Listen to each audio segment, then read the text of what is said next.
E a comunidade respondeu, assim, do desafio.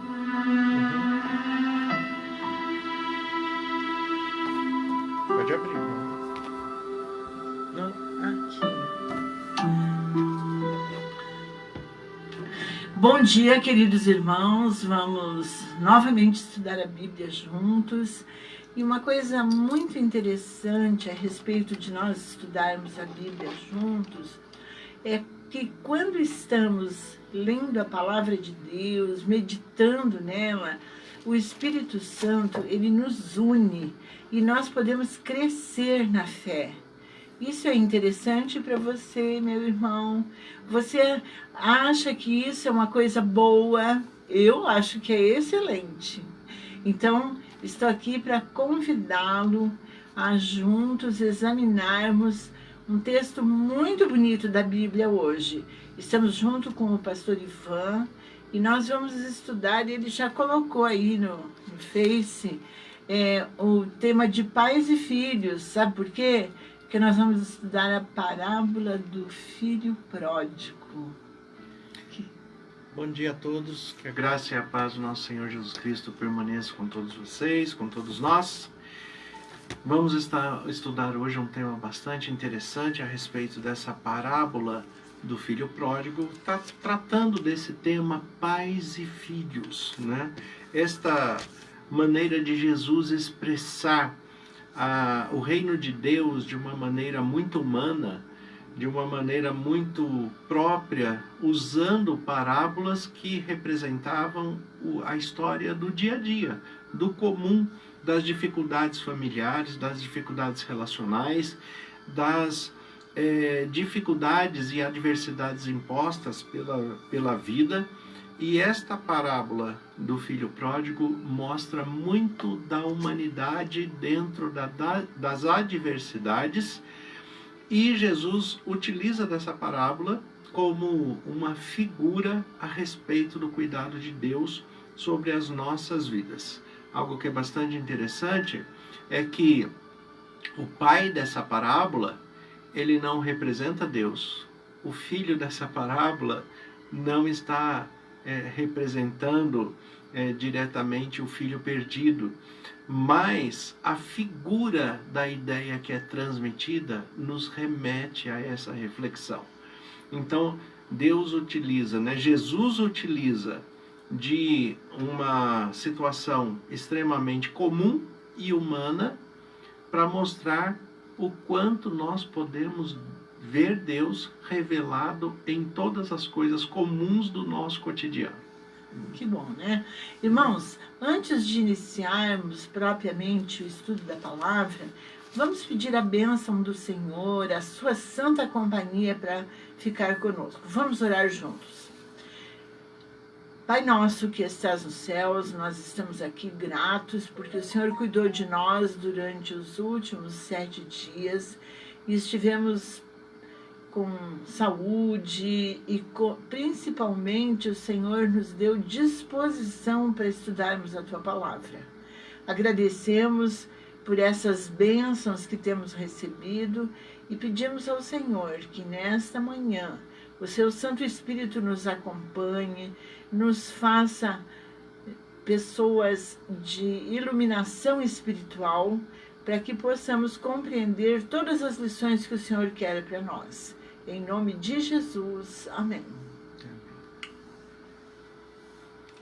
Muito bem, eu acho que nós não precisamos ler a parábola, porque é uma coisa bem assim popular, né? Bem conhecida. O filho que pediu a herança antes do pai morrer, uma coisa assim que não é muito agradável, né? Mas é interessante, eu ao refletir sobre essa parábola, eu queria perguntar para o pastor o seguinte: se o pai era bom, por que o filho quis ir embora? Então, existem vários fatores aí de conflitos na relação entre pai e filho. Algo que chama atenção dentro dessa estrutura de família e dentro das adversidades impostas pela vida, aí a parábola já começa apresentando um pano de fundo que tem muitas adversidades e muitas pessoas hoje vivem essas adversidades. Primeiro, quando nós olhamos a parábola que está em Lucas capítulo 15, que vai do versículo 11 até o versículo 32, né? Ela é uma parábola grande, longa, ela tem uma explicação, por isso também nós não vamos ler, mas à medida que vamos falando, vamos decorrendo aqui o texto. Mas em todo o texto, se vocês derem um tempinho para ler esse texto depois, Lucas capítulo 15, do versículo 11 ao 32. Leiam esse texto depois e vocês vão observar alguns detalhes que nós vamos colocar aqui. O primeiro deles é que é uma família em que não tem mãe. É uma família que tem 3 homens. Né? A mãe parece que é o elo de ligação da família, não é? Então, e nesse tempo aqui, principalmente nos dias de hoje, infelizmente isso está meio que se perdendo. As famílias estão sendo constituídas hoje de pessoas individualizadas, né? Então, esta proximidade da necessidade do afeto, da presença, do carinho, da palavra, ela está sendo distanciada, ela está sendo perdida, infelizmente. Mas, aqui nesse tempo de Jesus, os padrões familiares eram mais bem definidos, né? Então, se tinha o pai, que era o orientador, que era aquele que educa para a vida no sentido do trabalho, no sentido daquele que apresenta a vida responsável para os filhos, e a mãe, aquela responsável pelo cuidado do lar, pelo afeto, pelo carinho, pela união, né, na orientação da união do amor entre a harmonia familiar necessária. Então, quando o texto não apresenta a mãe, ele já apresenta que esse texto está fora de harmonia, né? Não existe uma harmonia plena familiar, porque o papel da mãe não está sendo cumprido aqui dentro desta questão harmônica. Então, a parábola do filho pródigo, ela já começa apresentando uma família de 3 homens, onde falta a mãe, que vai trazer o afeto e a harmonia. Agora, este pai, né, dentro desta percepção do afeto e da harmonia, dessa ausência, né, a ausência do afeto e da harmonia, isto se reflete nos filhos. Então, o pai, que por ser homem, né, tem uma certa dureza nessa questão da afetividade, do relacionamento amoroso, do vínculo fraternal amoroso, então ele tem uma dificuldade com isso, e ao que a parábola apresenta, ele é uma pessoa austera, ele é uma pessoa muito rígida, né, no lidar, no tratar. E aí ele gera 2 problemas, porque as pessoas reagem de maneira diferente diante das mesmas situações, porque são pessoas diferentes.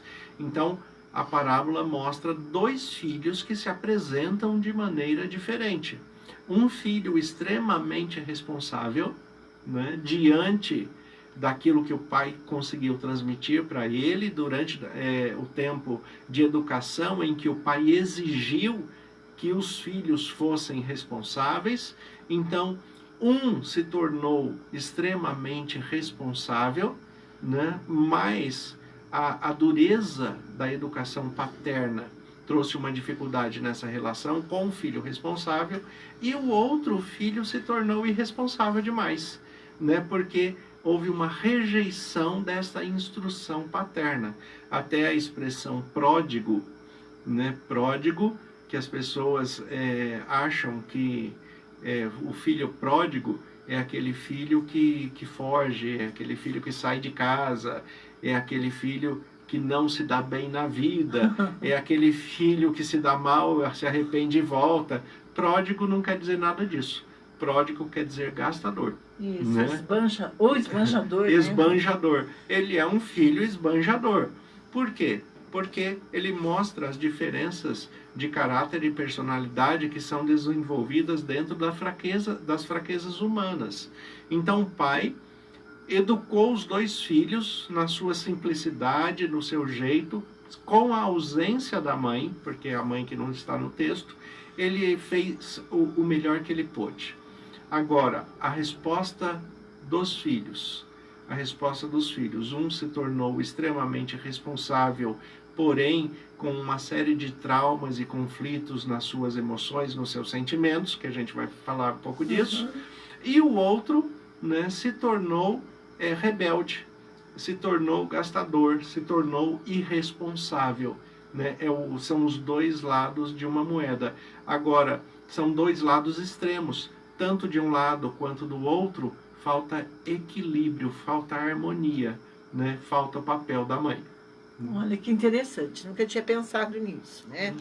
Mas veja bem, é interessante que ele quis ir embora, usufruir da liberdade que talvez, né, de acordo com essa reflexão de um pai rígido, não teria em casa, ele quis ir embora.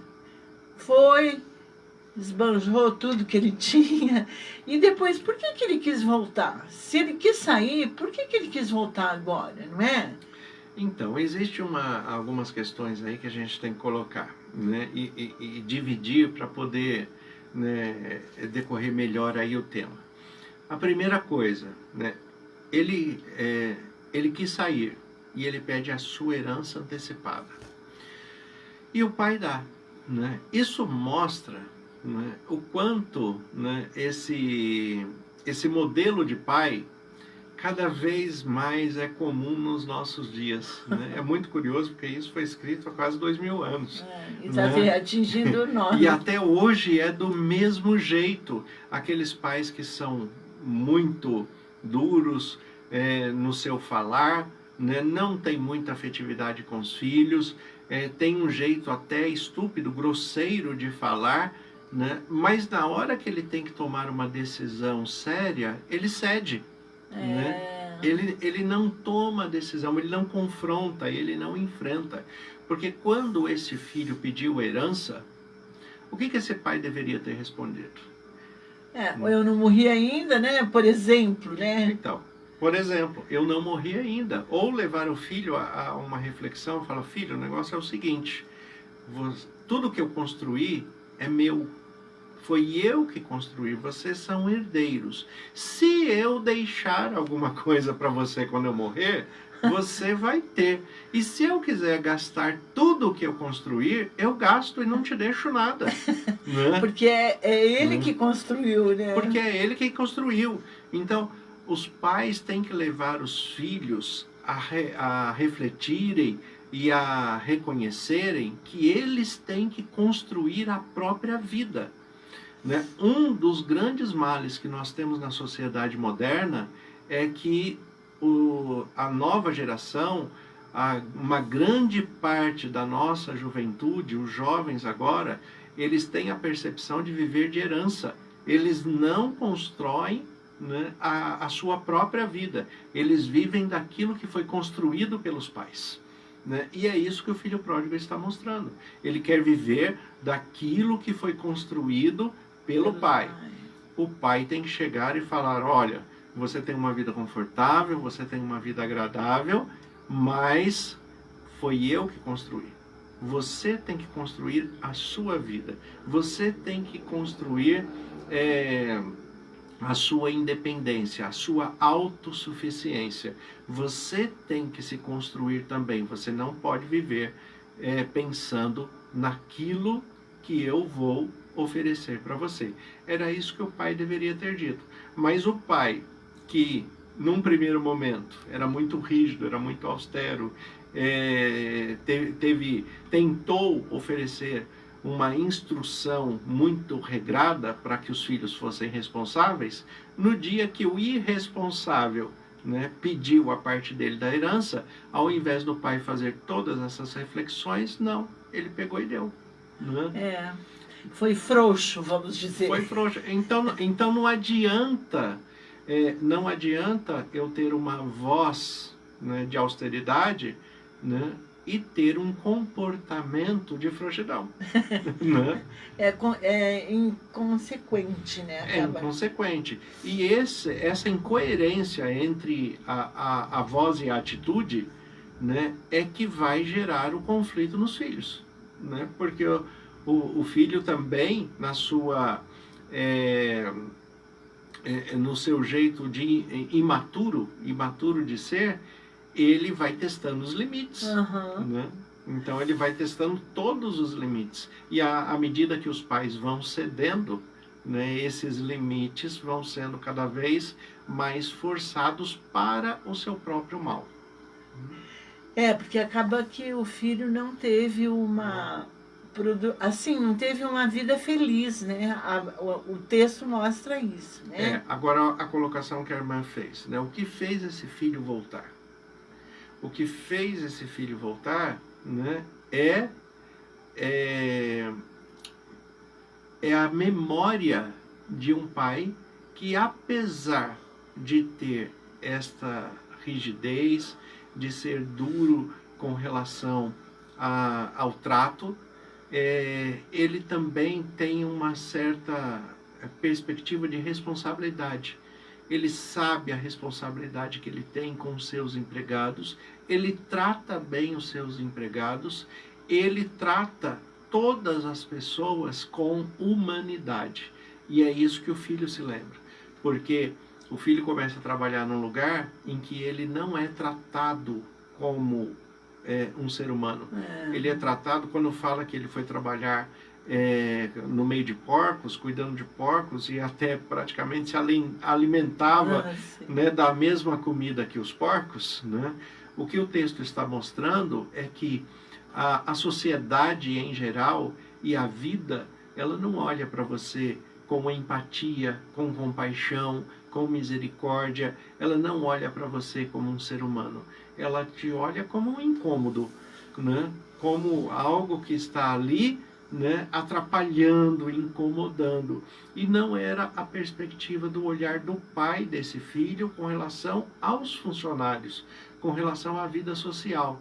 Então, ele cuidava bem dos funcionários, ele alimentava bem os funcionários, ele tratava os funcionários com respeito. E é essa memória que vem na mente do filho pródigo. Agora, o curioso é que o filho percebe que ele tratava bem os funcionários, mas a dificuldade do relacionamento era entre pai e filho. É outra coisa que acontece muito hoje, né? Pais e mães também, muitas vezes acontece isso, mas os pais, homens em geral, né, às vezes tratam melhor os de fora do que os de dentro. Né? Tem mais respeito, tem mais humanidade, tem mais educação com o de fora do que com o de dentro. Tratam melhor um funcionário do que um filho. Né? Tem essa questão de que o funcionário às vezes leva a gente no fórum, né?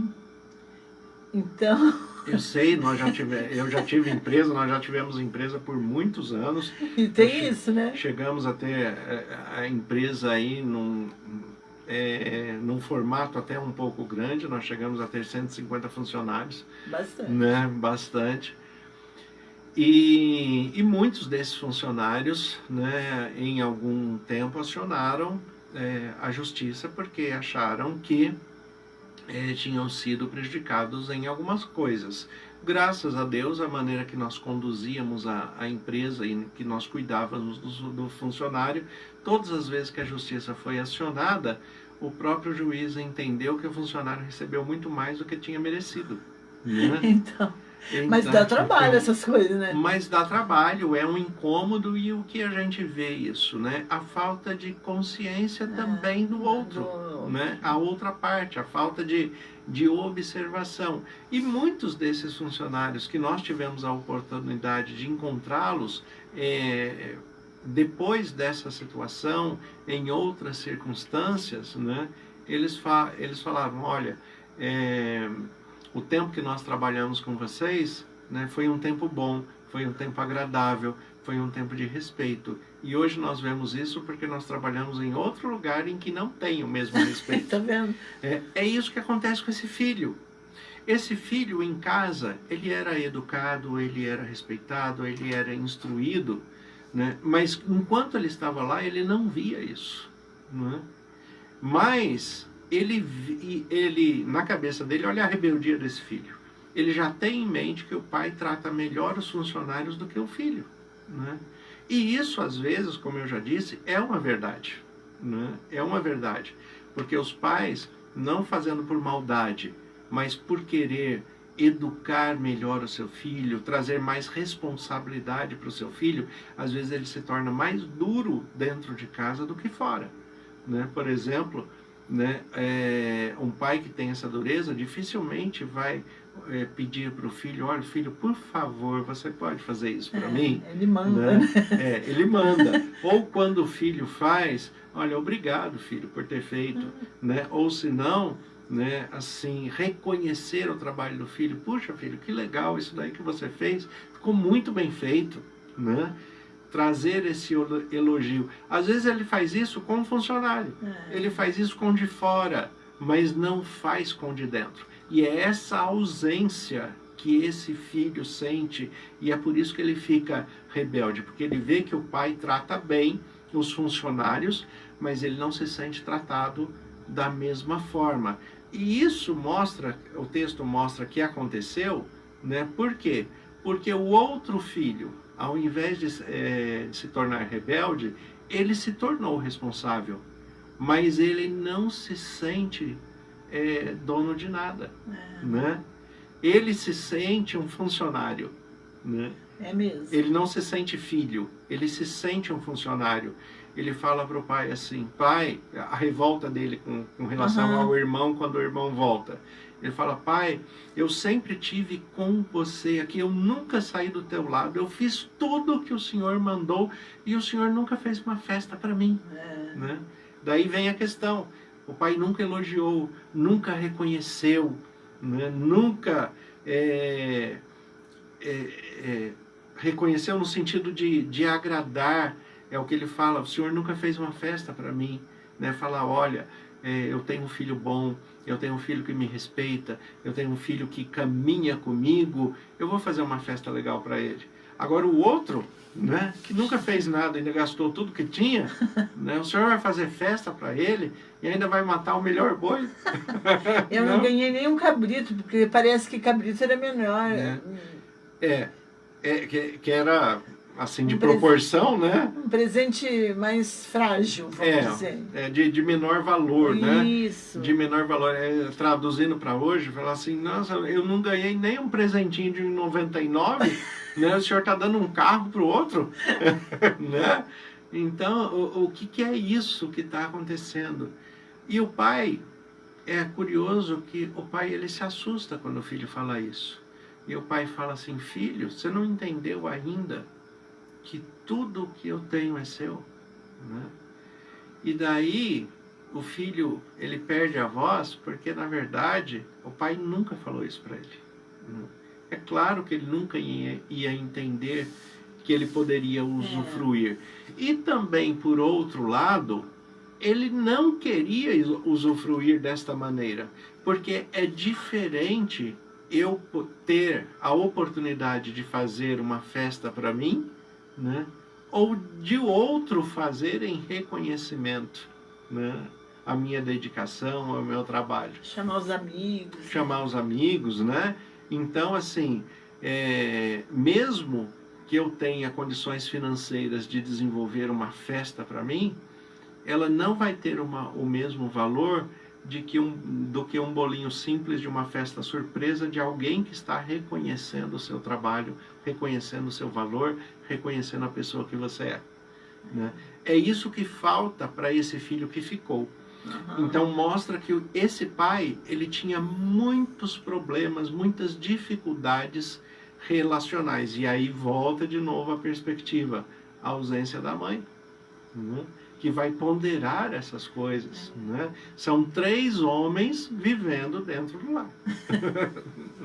Sabe uma coisa que me chamou a atenção, pastor? No verso 20, o verso 20, ele diz assim: e levantando-se foi para seu pai. Vinha ele ainda longe quando seu pai o avistou e compadecido. A pessoa compadecida, ela está cheia de compaixão, não é isso que a gente entende? Então, eu acho interessante que se o pai era tão rígido, ele não fez nenhuma pergunta: o que você fez com aquele dinheiro que eu te dei? Né? Ele não fez nenhuma pergunta: por onde você andou? Por que você está tão sujo? Você tem que tomar primeiro um banho para depois me abraçar. Não tem essa... a história não transmite esse ambiente, não é mesmo? Esse versículo 20 aqui, ele tem uma série de detalhes que a gente tem que destacar, né? Primeira coisa, né? A expressão do texto que a irmã destacou: compadecido. Compadecido, né? Estar compadecido e ter compaixão, né? São coisas diferentes, apesar de estar próximas, mas elas são diferentes. Certo. É assim, paixão. A palavra paixão é uma palavra que tem origem no latim, que quer dizer sofrimento, né? Por isso que nós temos a paixão de Cristo, o sofrimento de Cristo. Então, paixão quer dizer sofrimento. Compaixão é sofrer juntos, né? É aquele que sofre junto.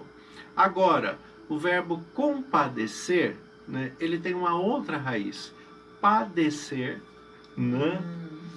Padecer é uma pessoa que está definhando, é uma pessoa que está caminhando para a morte, né? Quando você fala que uma pessoa está padecendo, né, é que ela está definhando, ela está perdendo a sua vida, ela está caminhando para a morte.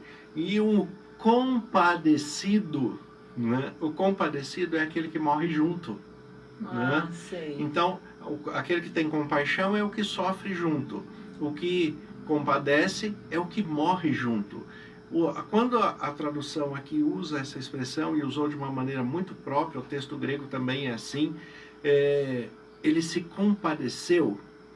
Isso mostra muito o sentimento de um pai quando vê um filho em sofrimento, né? Ele morre junto.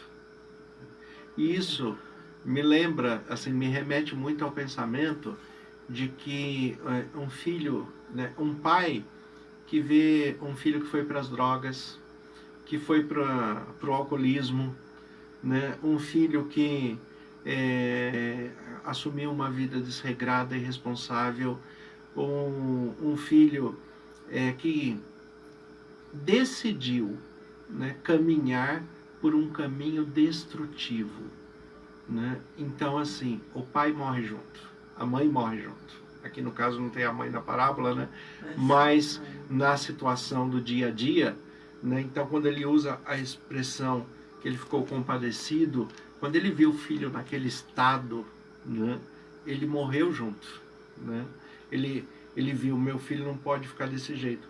A resposta que ele deu a isso foi uma coisa muito interessante, porque esse momento é o momento em que emocionalmente, psicologicamente, ele quebra todos os seus paradigmas anteriores, né?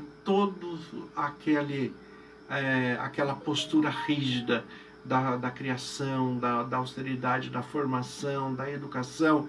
Ele quebra tudo. E aqui na parábola mostra que ele fez uma coisa que ele nunca tinha feito antes. Ele correu para o filho, abraçou e beijou, né? O Salmo 2, ele fala: beije o filho para que não se irrite. Quando fala assim, aqui no versículo 20, né, Lucas 15, 20, que ele correndo para o filho, correu, o abraçou e o beijou, né? Porque ele viu o filho morrendo, ele está falando assim: se eu não fizer alguma coisa agora, eu vou perder meu filho. Se eu não estender a mão, se eu não restaurar, se eu não cuidar, eu vou perder de vez, né? Então ele fez aquilo que ele deveria ter feito sempre, né? Certo. Correr junto, Isso. abraçar e beijar, né? Que é uma coisa que ele, de repente, ele tinha até dentro do coração, mas nunca expressou, né? A dificuldade masculina, né, De expressar. de externar as emoções, nessa questão do afeto, do carinho, e principalmente nesse contexto vivido, imagina isso há quase 2000 anos atrás, né? Nesse contexto vivido, imagina como era a questão do machismo, a masculinidade da época, e numa casa onde tem, volto a falar de novo, a ausência da mãe, né, que tem, na expressão da mulher, uma facilidade maior de externar, né, as suas emoções, de externar a lágrima, o riso, o toque, né, então o abraço, o beijo, o carinho. Então é uma família ali, dentro da sua masculinidade, criada sem afeto. Incompleta, vamos dizer, né? Incompleta nas suas emoções, incompletas nas suas perspectivas relacionais, né? Então, essa dificuldade, que o que Jesus está colocando nessa parábola, ele fala, gente, isso aí é coisa da vida. A vida é assim, a vida tira o seu afeto, a vida tira o seu amor, a vida tira a sua humanidade, a vida tira a perspectiva de que você pode fazer mais por quem você ama e está do seu lado. É mesmo. E muitas famílias podem estar passando por essa situação, né? Que esse tema vai ajudar as pessoas a refletirem sobre essa questão, né? Sim, e a grande reflexão é que sempre é tempo de reconstruir. Sempre é tempo de voltar atrás, sempre é tempo de fazer diferente, né? Esse pai aqui, ele toma uma atitude que ele deveria ter feito a vida inteira, ele nunca fez, mas agora ele faz. Ele corre com o filho, ele abraça o filho e ele beija o filho, né? Se ele tivesse feito isso desde criança, né, talvez não precisasse fazer agora. Sem deixar, é claro, de educar, de ser responsável, né? Não é eliminar uma coisa para colocar outra no lugar. É que as duas têm que caminhar juntas. A responsabilidade, o carinho, o afeto, tem que caminhar tudo junto. Então, hoje em dia, muitos lares estão, assim, afrouxando a educação. Em outros lares há muita rigidez. Está difícil de ter esse equilíbrio, né? Eu vejo essa dificuldade. E talvez uma coisa que a gente nunca pensou, mas é que as pessoas que querem se tornar pais e mães, eles teriam que ter um curso antes, né? Não tem curso para noivos? Tinha que ter curso para pais, eu acho. Então, a verdade é que tem. A verdade é que tem, mas as pessoas não buscam. Que a Bíblia tem esse curso para pais, né? Sempre existiu, mas as pessoas se resistem a isso. As pessoas não fazem cursos de casamento, não fazem cursos de noivo, né? Eu que atuo na área de família e a gente trabalha muito com família nesse sentido. Já teve época no meu ministério que eu comecei a instruir os jovens sobre a questão do casamento e os pais ficaram bravos comigo. Nossa, porque eles estavam achando que estava apressando o casamento? Não, porque eles falam assim, pastor, se você começar a ensinar dessa maneira, tudo que acontece de fato no casamento, né, tanto as coisas boas quanto as coisas ruins, né, de repente eles podem escolher não casar. Sim. Mas isso também é algo que Jesus deixa muito claro, nem todos nasceram para casar.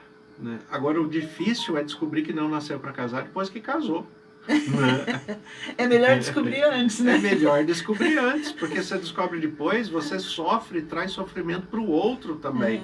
E você vai formar uma família desestruturada, né? Fora de harmonia, fora de propósito.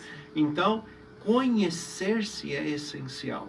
Né? Hoje existe muita literatura a respeito de instrução de pais e filhos, muita literatura a respeito de questões conjugais, de muita literatura para autoconhecimento, porque eu tenho que ser uma pessoa completa para encontrar uma outra pessoa completa e para os dois viver a plenitude do que são, né? Quando dois incompletos se juntam, né, e daí fala assim, ah, é a metade da laranja, né? Naquela expressão de Fábio Júnior, né? Carne e unha, alma gêmea, bate coração. É metade de laranja, né? É metade. E sempre vai ser dependente do outro para ser inteiro. Né? Então, quando alguém é pela metade, é melhor ela não se relacionar com ninguém enquanto ela não se descobrir por inteiro. Olha que reflexão bonita, né?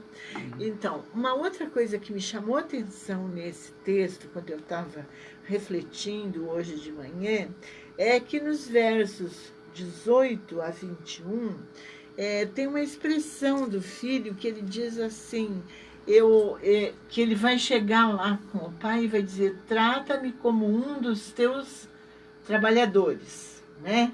Mas quando ele encontra o pai, parece que não há essa oportunidade, ele não diz isso. Sim. Né? É porque, assim, a reação do pai é tão inesperada. É isso que eu pensei, né? A reação do pai é tão inesperada, porque ele já foi com o discurso pronto. Ele já foi com o discurso pronto. Quando eu chegar lá, eu vou falar para meu pai, falar, pai, não precisa me receber como filho, não. Eu sei o que eu fiz, eu sei que eu fui injusto, eu sei que eu fui irresponsável, eu sei quem eu fui. Não precisa me receber como filho, mas me recebe como um dos teus funcionários.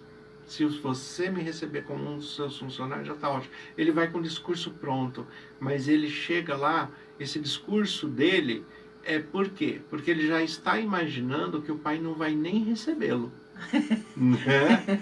É por isso que ele faz o discurso. Porque quando ele chegar lá, ele já está imaginando, eu conheço meu pai é bravo. Né? Meu pai é bravo. A hora que eu chegar lá, ele vai falar, você some daqui, você não pisa na minha casa, desse portão para dentro você não passa, e daí eu vou virar para ele e falar, pai, me trata como um dos seus funcionários, né? Eu sei que eu fiz, tal. Então, essa ideia, quando ele chega lá, o pai não abre a boca, né? O pai não fala nada, o pai simplesmente corre, abraça e beija. E aí ele desarma, né? Ele até perde o rumo do discurso que ele tinha. Do discurso. Daí o discurso não interessa mais, porque a situação, a circunstância aconteceu de uma maneira completamente diferente, né? Então, e para esse momento eu não tinha preparado o discurso. Agora eu não sei o que falar. Né? Agora eu não sei o que falar. E não só isso. Olha o que o pai faz no versículo 21. Olha o que o pai faz, olha o que o texto fala aqui. E o filho lhe disse, pai, pequei contra o céu, né? E diante de ti já não sou digno de ser chamado de teu filho. No 22. O pai, porém, disse aos servos, trazei depressa a melhor roupa e vestilho. Ponde-lhe um anel no dedo e sandália nos pés. Quando a gente olha aqui nesse texto, o texto falando isso, o pai falando isso, fala assim, olha, traga a roupa, traga a melhor roupa, põe a sandália nos pés dele e coloque um anel do dedo. O que significa isso? Porque o anel? O anel, né, nesse tempo, o anel é um símbolo de família. Né? Então, o que o pai está falando para ele olha, eu estou te recebendo de novo na família. Você é meu filho, nunca deixou de ser. Né? Eu estou te recebendo como um filho. É esse o anel. O anel é uma aliança, né? Uma aliança eterna. Então ele devolve a aliança para o filho e fala, olha, você é da família. Né? Agora, algo que não era comum naquele tempo, né? E por isso que a Bíblia apresenta várias vezes uma discussão que hoje parece tão assim, inútil, né? Pessoas discutindo por causa de roupa. Né? As pessoas brigavam por causa de roupa. Jesus, quando morreu, o pessoal brigou para ver quem é que ia ficar com a roupa dele. né? Isso. Lançaram até sortes, né? Lançaram sorte, assim, quem é que vai ficar com a roupa. Isso acontecia, por quê? Porque roupa era algo caro, né? E as pessoas não tinham muitas roupas. As pessoas tinham, quando muito ricas, as pessoas tinham 2 ou 3 túnicas. Não tinha mais do que isso. Por isso a expressão de Jesus fala assim, se alguém roubar a sua capa, dê também a túnica, né? O que Jesus está falando é, se alguém quiser levar seus bens, fique nu, né? Fique sem nada e confie em Deus que Deus vai te dar. É muito mais do que isso. Mas roupa não era uma coisa comum.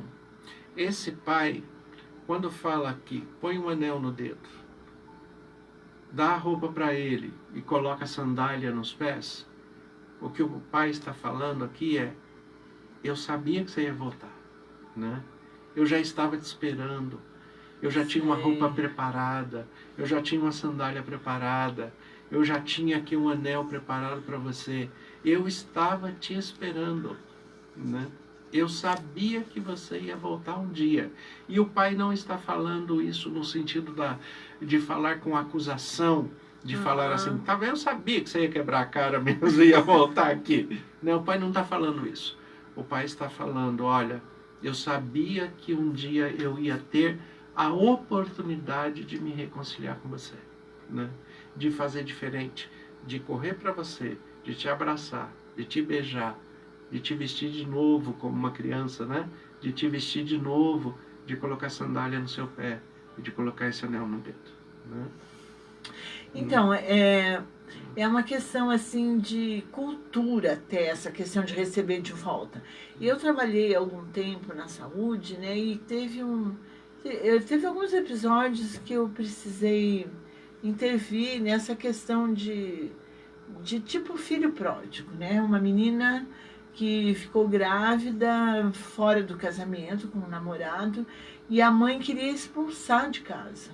E a moça, como eu era da saúde, a moça foi lá reclamar comigo. Aí eu fiz uma reunião de mãe e filha para conscientizar a mãe que agora que a moça estava precisando mais de ajuda. De apoio, né? Não de apoio com relação ao erro, mas de apoio com relação à filha, com relação ao afeto, com relação ao ser humano, então, e com relação ao ser humano que está sendo desenvolvido. Então, eu falei para ela, logo, você vai ter, falei para a mãe, um bebê lindo no seu braço que você vai apreciar, então valoriza isso.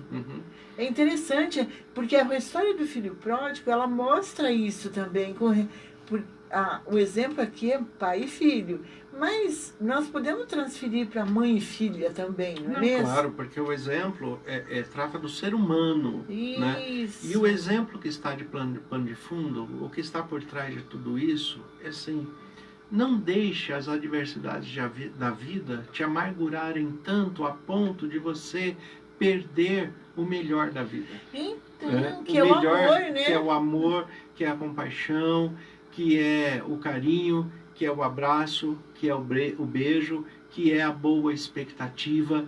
Não permita que a vida te amargure de uma tal maneira em que você mate os seus sonhos, os seus planos, os seus projetos, as suas expectativas. O que o texto está falando é: continue nutrindo as suas expectativas, continue, né, amando, continue oferecendo o melhor de si, né, continue tratando as pessoas com carinho, com respeito, com amor, né, continue fazendo assim. É o que esse pai faz. Ele sempre manteve a expectativa: meu filho vai voltar. Né? E ele não sabia como esse filho voltaria. O filho voltou arrasado, precisando de ajuda, precisando de uma série de coisas, mas o filho também poderia ter se dado bem, né? O filho poderia ter sido bem sucedido, poderia ter sido um empresário, né?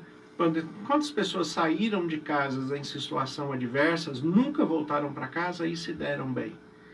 E mesmo que esse filho tivesse se dado bem na vida, quando ele voltasse para casa, ele teria a mesma recepção. Só que, por que Jesus faz essa parábola com um filho que não se deu bem? Né? Porque Jesus, ele conhece o ser humano. Se ele faz essa parábola usando a figura de um filho que se deu bem, né? As pessoas iam falar que esse pai era ganancioso, né? Falar, tá vendo? Né? Agora vai beijar o filho, agora vai abraçar o filho também, o filho se deu bem. Quer o dinheiro dele, né? Quer o dinheiro dele, né? Quer a parte dele de volta. Ele investiu no filho, ele deu a herança antes, né? Agora ele quer a herança de volta com juros e correção, né? Então, Jesus, ele faz a parábola mostrando o inverso, mostrando o oposto. Não deu certo lá fora, né? Mas aqui dentro sempre vai dar certo. Aqui dentro sempre tem uma pessoa te esperando. Aqui dentro sempre tem uma pessoa para te abraçar. Se os jovens hoje, se as famílias hoje tivessem essa perspectiva, essa percepção de poder falar isso uns para os outros, ao invés de criticarem, ao invés de olhar o negativismo daquilo que deu errado, mas fazer como esse pai aqui, falar, olha, eu não quero... O pai nem pergunta o que aconteceu. Então, é isso que eu chamo a atenção da gente. Né? O pai nem pergunta o que aconteceu. O pai simplesmente fala, olha, eu não sei o que aconteceu lá. Uma coisa eu sei, você está de volta. Né? E ele, tipo assim, ele foi grato pela volta, né? Recebeu com gratidão. Com gratidão. O que importa é que você está aqui. Se você foi bem sucedido, se você não foi, depois a gente conversa. Né? Depois a gente conversa. Mas o que importa é que você está aqui. Tem muitas pessoas que estão perdendo esse momento. Você está aqui. Você está aqui e eu ainda tenho a oportunidade de te abraçar, de te beijar, de correr para você, de colocar uma roupa nova em você, de colocar uma sandália nos pés. Né? Eu tenho essa oportunidade. E quantos que na sua dureza de coração a vida trouxe uma adversidade tão grande que esse filho foi perdido de fato, se perdeu de vez, e ele não tem mais essa oportunidade. Ele não tem mais essa oportunidade de abraçar, de beijar, de correr, de vestir, né? Porque esse filho não existe mais. Então, né? É complicado. E às vezes também é o contrário, né? Quantos filhos tiveram a oportunidade de fazer isso com os pais, não fizeram e hoje não tem mais, né? Então, uma grande lição dessa parábola fica para mim que a gente precisa primeiro perder para reconhecer, né? Infelizmente, o ser humano passa, né, por essas questões. O que Jesus está ensinando é exatamente o oposto. O que Jesus está ensinando é assim, você não precisa disso. Quando você perde para reconhecer, você está valorizando mais a perda do que o reconhecimento. É como assim, é você visitar uma família, né, só por causa de um velório. Quando você visita alguém só por causa de um velório, você não está valorizando a vida, você está valorizando a morte. Porque a morte se tornou mais importante do que a vida. Né? Enquanto aquela pessoa estava viva, que você poderia conversar, poderia abraçar, poderia beijar, poderia estar junto, você não foi. É só ela morrer que você vai. Né? Então, o que Jesus está falando é, não precisa ser assim. Né? Você pode fazer diferente, tem um caminho melhor para fazer. Tanto que o pai mesmo, quando ele conversa com outro filho que fica bravo, né, com a situação, né, não gosta da situação, não gosta do filho voltando para casa, e observe que o irmão, ele não fica bravo com o pródigo, ele não fica bravo com o outro irmão, ele fica bravo com o pai. Né? A queixa dele é com relação ao pai, não é com relação ao outro irmão. Mas quando o filho bom, o filho que fica em casa, o responsável, quando ele fala para o pai, pai, você vai receber ele de volta, Você nunca fez nada para mim. Você nunca reconheceu o que eu faço. Você nunca reconheceu que eu sempre estive do seu lado, né? Eu nunca saí daqui e o Senhor nunca reconheceu isso. Agora o Senhor vai fazer festa para o outro. Qual que é a resposta do pai? Pai, filho, eu não estou fazendo festa para o outro por causa do que ele perdeu. E nem pelo que ele ganhou. Eu não sei, a gente nem falou sobre isso ainda. Eu não estou fazendo festa por isso. Eu só estou fazendo festa por uma questão. Esse filho estava morto e reviveu. É por isso que eu estou fazendo festa. E o que Jesus quer trazer à reflexão é: o que está morto dentro de você que precisa voltar à vida? O que está morto nas suas relações sociais, nas suas relações familiares, na sua relação conjugal, na sua relação paternal, né? A relação entre pais e filhos? O que está morto que precisa ressuscitar? E se você conseguir ressuscitar aquilo que morreu em você, se alegre, celebre, festeje, né? Porque vale a pena quando você resgata um sentimento, quando você resgata um bom sentimento, quando você resgata o amor, quando você resgata o carinho, quando você resgata o afeto, quando você consegue resgatar o amor do seu filho, quando o filho consegue resgatar o amor do pai e da mãe, quando os pais conseguem resgatar o amor um pelo outro, né? Então, quando há esse resgate do amor de algo, pode ser emocional, psicológico, relacional, quando algo está morto em você e você consegue trazer a vida novamente, celebre. Isso é motivo de comemoração. Que bom, né? Então, nós estamos expirando quase o tempo, né? Mas eu queria lembrar, assim, será que dá para a gente comentar mais uma coisinha? Por exemplo, o verso 17, ele diz assim: caindo em si.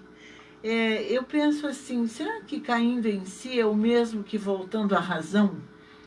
É voltando à razão, mas voltando à razão de uma lucidez muito grande. Porque o cair em si aqui, né, quando ele fala aqui, caindo em si, ele traz à memória quantos trabalhadores do meu pai têm fartura. Caindo em si. Cair em si é trazer à memória aquilo que é correto, aquilo que é justo. O que ele lembrou aqui? Ele lembrou que o rebelde é ele, né? Ele reconheceu a sua própria rebeldia e ele reconheceu que o pai dele pode ser uma pessoa difícil, pode ser uma pessoa dura, que até então nunca tinha abraçado, nunca tinha beijado, nunca tinha estado junto, né? Mas tem qualidades. O que ele fala assim, eu caí em si, é observar o outro, olhar para o outro, vendo as qualidades. Todo mundo tem defeitos, né? E isso não precisa nem ir muito longe nessa fala.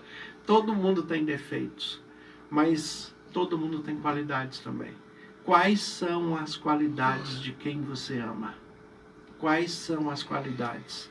Se você colocar num papel, né, quais são as qualidades? Sabe uma coisa que Jesus faz nas cartas em Apocalipse que é muito bonito, né? Para ele falar um defeito, ele ressalta pelo menos 5 qualidades. Primeiro nas cartas estão as qualidades. Estão as qualidades. Olha, eu conheço as tuas obras, eu sei que você é perseverante, eu sei que você é forte, eu sei que você não pode aguentar a maldade, eu sei que você não suporta a gente que fala mal um do outro. Eu conheço as tuas obras, eu sei que você é bom nisso. Tenho, porém, contra ti uma coisa. E daí ele ressalta o que é negativo. Mas para ressaltar um ponto negativo, ele ressalta pelo menos 5 positivos, né? Este padrão de Jesus a gente deve aprender a fazer. Isso é o cair em si. Cair em si é, você sabe que todo mundo tem defeitos, mas as pessoas que você ama, olhe as qualidades dela. o que ela tem de qualidade. E quando você relacionar as qualidades, agradeça a Deus por essa pessoa ter estas qualidades, né? Reconheça essas qualidades, né? E valorize cada uma delas. Que bom, né, pastor? Esse texto ele é muito rico. Sim. Talvez nós pudéssemos continuar mais uma hora aqui, né? Se houvesse esse espaço. Mas o interessante é que nós podemos, assim, trazer uma reflexão pessoal e para os nossos irmãos.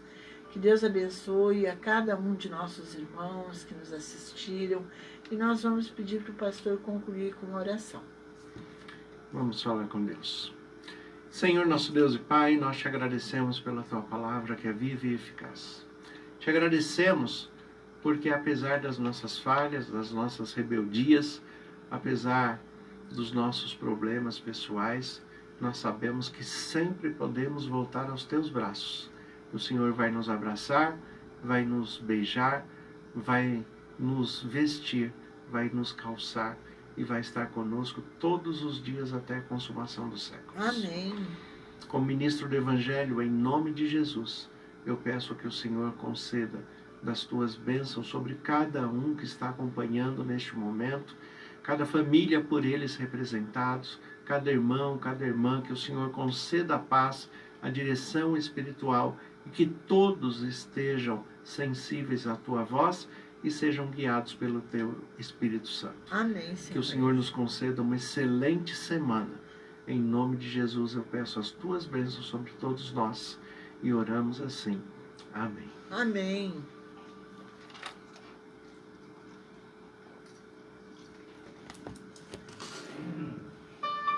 Pode baixar. A Rádio 87 FM